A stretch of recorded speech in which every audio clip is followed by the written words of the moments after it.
Hey guys, it's a beautiful day. We've got some really nice weather today, so I've taken my Fisher lawnmower lift and I took the cross arm off.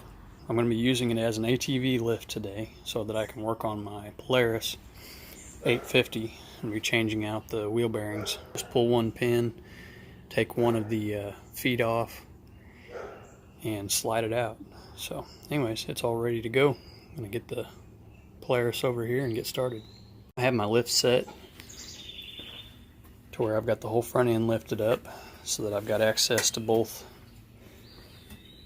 wheels. I'm only going to be doing one side at a time, but if I wasn't shooting video, I would have plenty of room to work around the entire thing this way, and it's nice and stable compared to using my floor jack.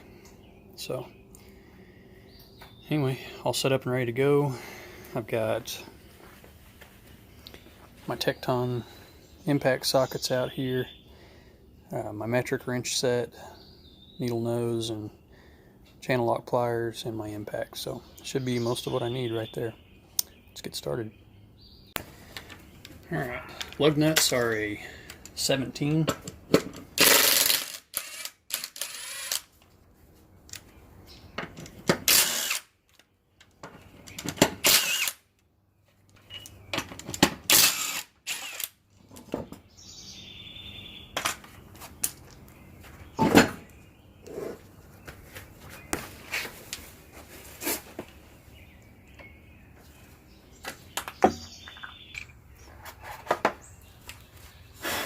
Remove that dust cap, and then you have a crown nut.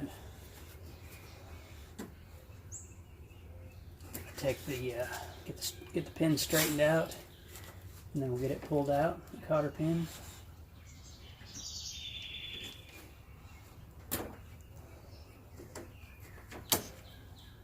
Okay, that's out. Make sure it's straightened up good, so when we go to put it back together, everything goes back together smooth. Okay, 1 1/16 socket. Fits really nice, so pull that off of there.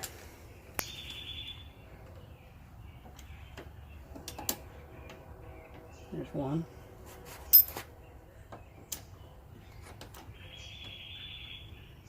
There's two. Okay, that'll allow our assembly to come off once I get everything else loosened up. So I'm going to need to remove my brake caliper, and then the upper and lower ball joint, and then I should be able to pull this dude off.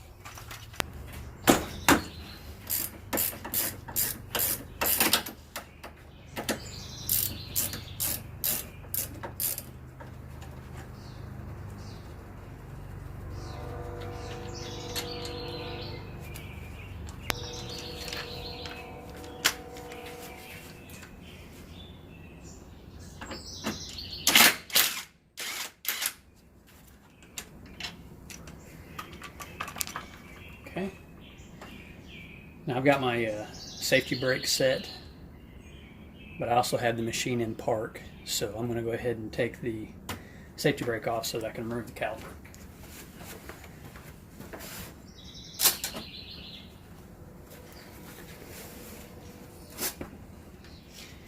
Okay, so that loosened that up a little bit.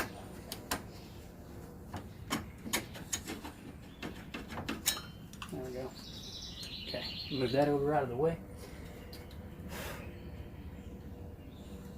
Okay, so now I have my upper and lower that I have to take loose, and then I also have the steering arm, and it has a cotter pin with a lock nut underneath it. So get those loose real quick.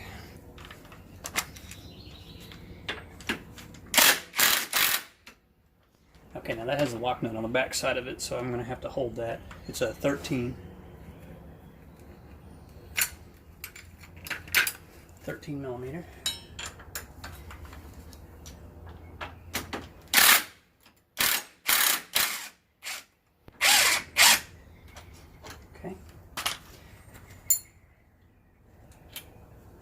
lock nut and washer.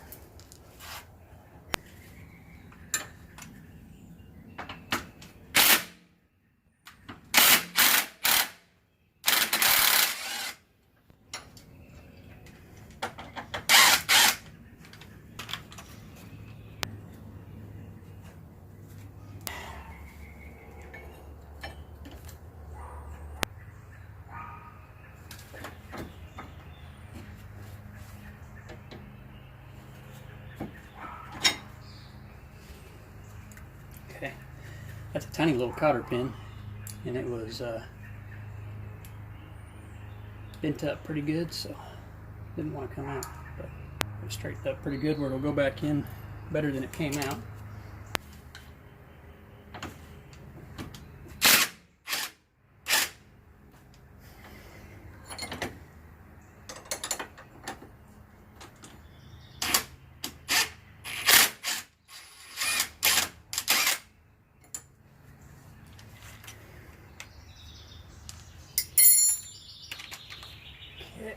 Yeah.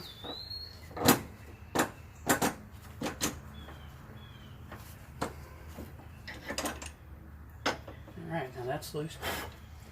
And it had a washer on it, so I'm going to keep that in place. It's a good idea when you're taking this stuff apart. As you take it apart, if you can, keep the nuts and bolts and everything together. I'll show you this. So like this, the washer was on top, like so. That's the nut that was on it, and then it has a cotter pin that goes in at the end. But as much of that stuff as you can keep together, the better. I'm going to grab a pry bar real quick. See about popping these out.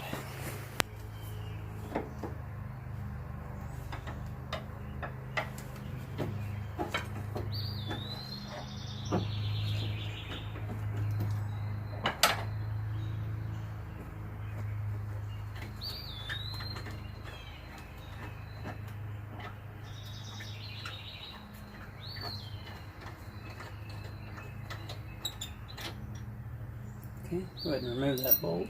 And let's get the lower one.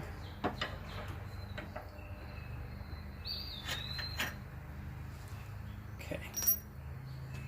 Now this one is sitting on the lift, so it's got up pressure. This one has down pressure from the strut, so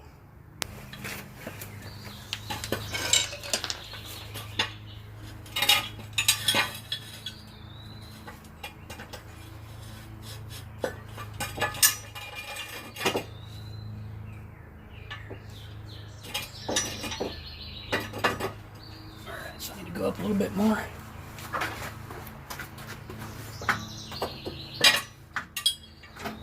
There we go.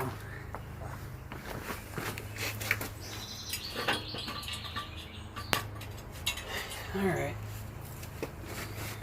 That's about the best I'm gonna get.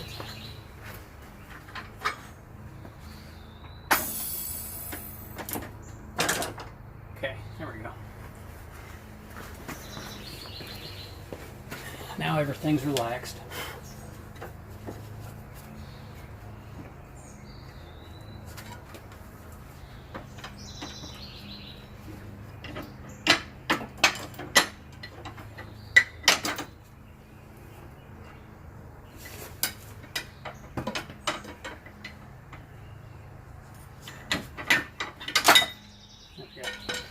Alright, so now my assembly is loose.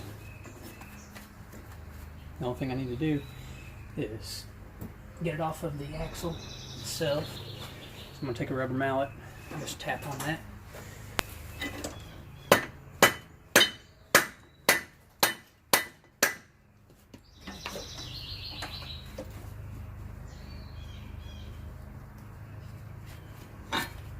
There we go. So now what we've got to do, the bearing is inside here, so we need to take the disc brake off first. I want to show you guys this. So I've got the bracket or the housing is secured in the vise. Look how much play there is. And that's all in that bearing. So you can imagine if there's that much play right here, how much play there was on the wheel. I mean, I could move the wheel back and forth about an inch. So anyway, but I have this secured in the vise, and I have a couple different sockets here. I have a 1.25" impact socket. I think it's gonna fit about perfect to remove the disc. So what I'm gonna do is get an extension, put in there. I'll use a rubber mallet on the extension.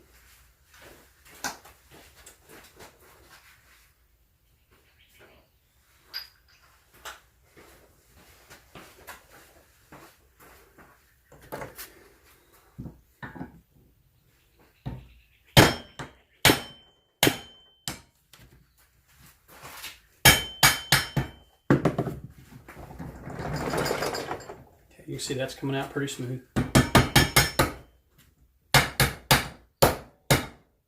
we go. Okay, so there's the disc out. It wasn't too bad. I'm gonna spray some WD-40 on that and let that sit while we're working on the bearing.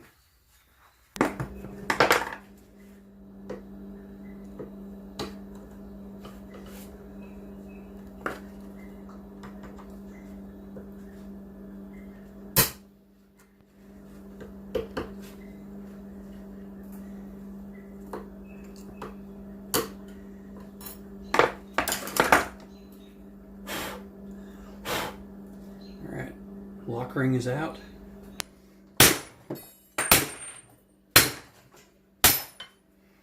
Okay.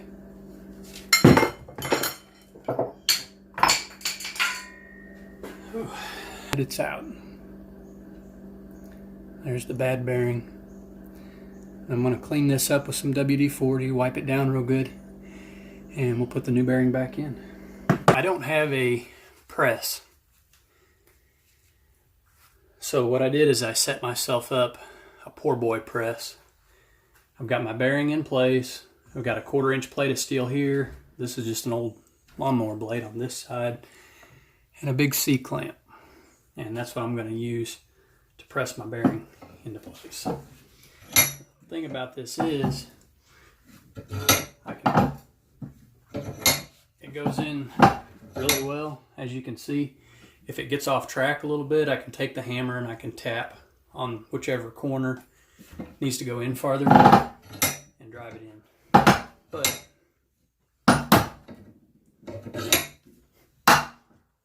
as you can see, that pops it right into place. There we go. It's a little bit more solid.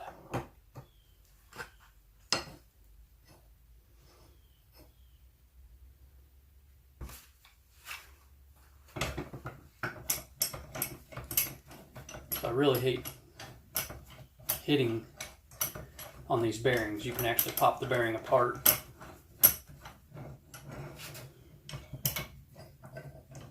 So if I can do it this way, this will be a much better. Yeah, there we go. Okay, I believe, yeah, that's all the way in now. So actually that's a better press setup than what I was doing before. So I'll keep that in mind for the other one.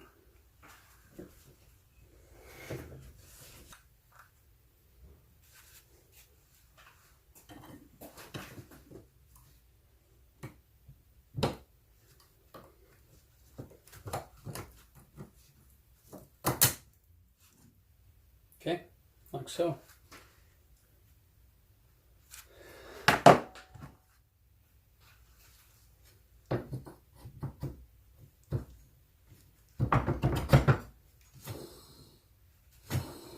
Okay, no play, as it should be. So one down. Now we just have to put it back on the machine. You can see the position that I have the assembly in. That's going to be the exact way that it goes back into the machine. And this will just simply be the reverse order of how we took it off. So, start by getting it lined back up on my splines.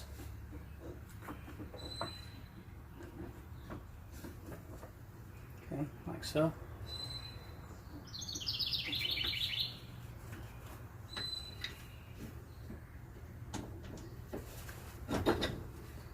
Get that ball joint in and go ahead and slide the bolt in. Okay, I'm going to get the bottom one on.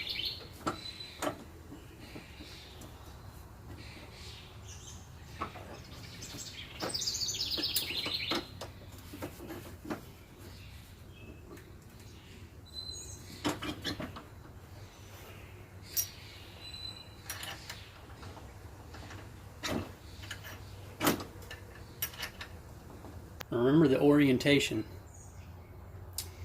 And this is another good reason to video what you're doing,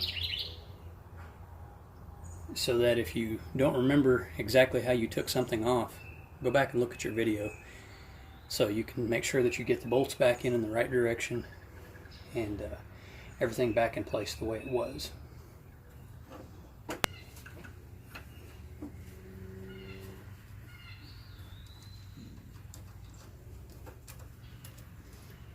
Steering arm back in place with the washer on top.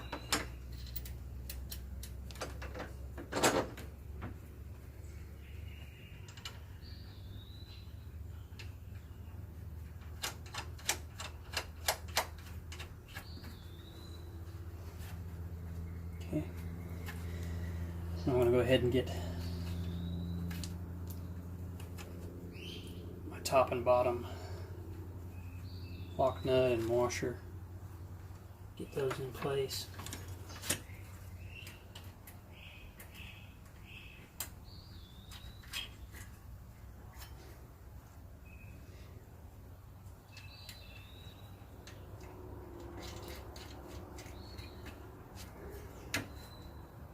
Okay.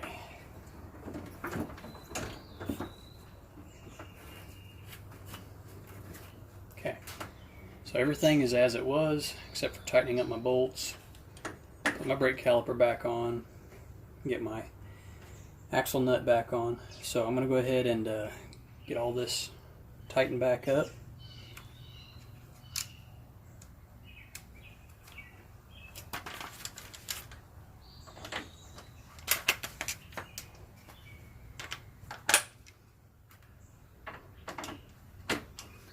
Now my impact, I'm going to use the lowest setting.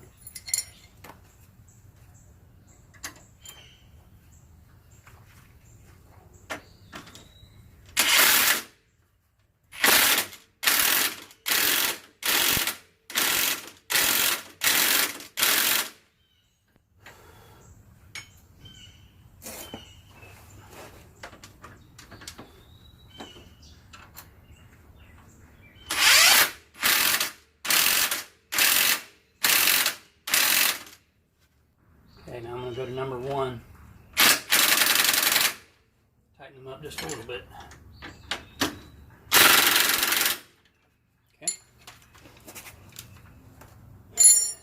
Now, get my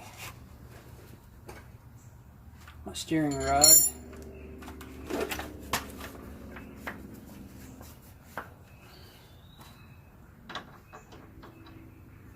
Okay, and that was the 15. And I also need my wrench on top.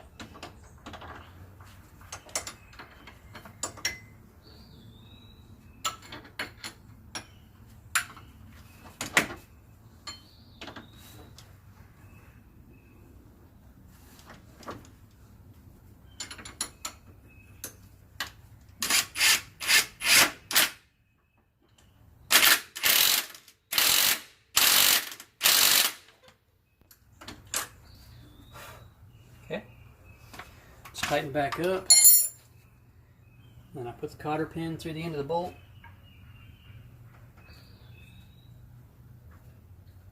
Like it was before. And use my needle nose.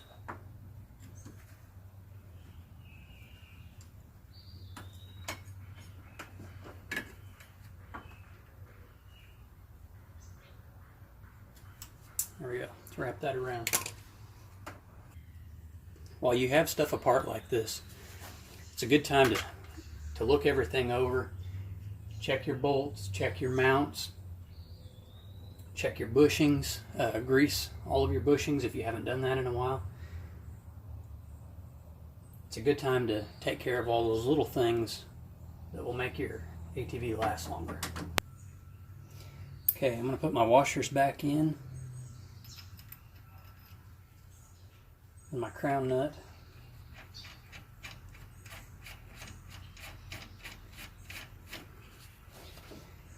Okay, and that was 1 1/4. Oh no, 1 1/16.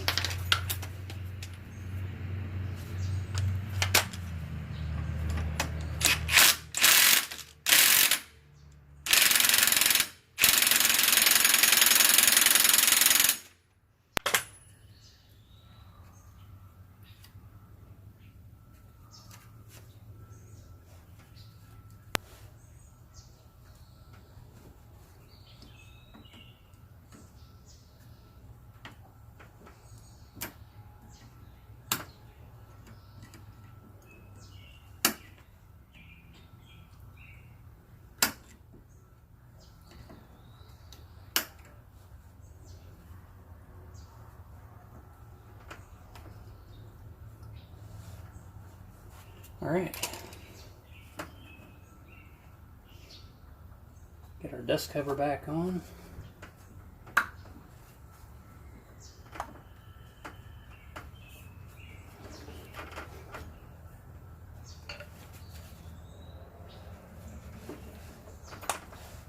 There we go. Okay, now brake caliper.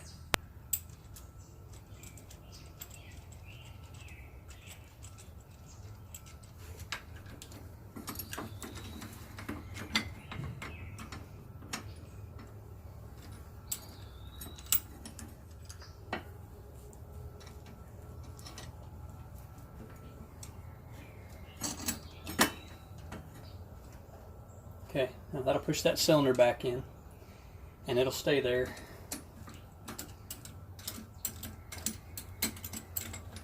until there's pressure applied to the system again.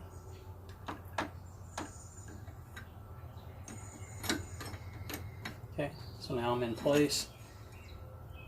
Let the boots, or let the brake pads sit on either side, and then we'll put our bolts back in.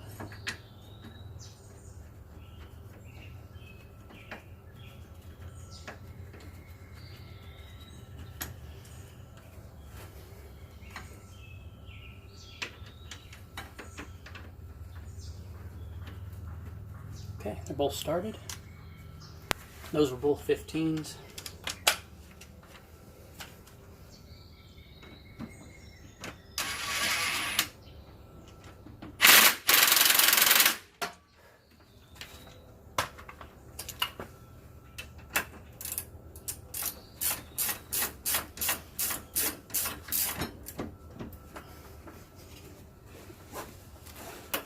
Okay.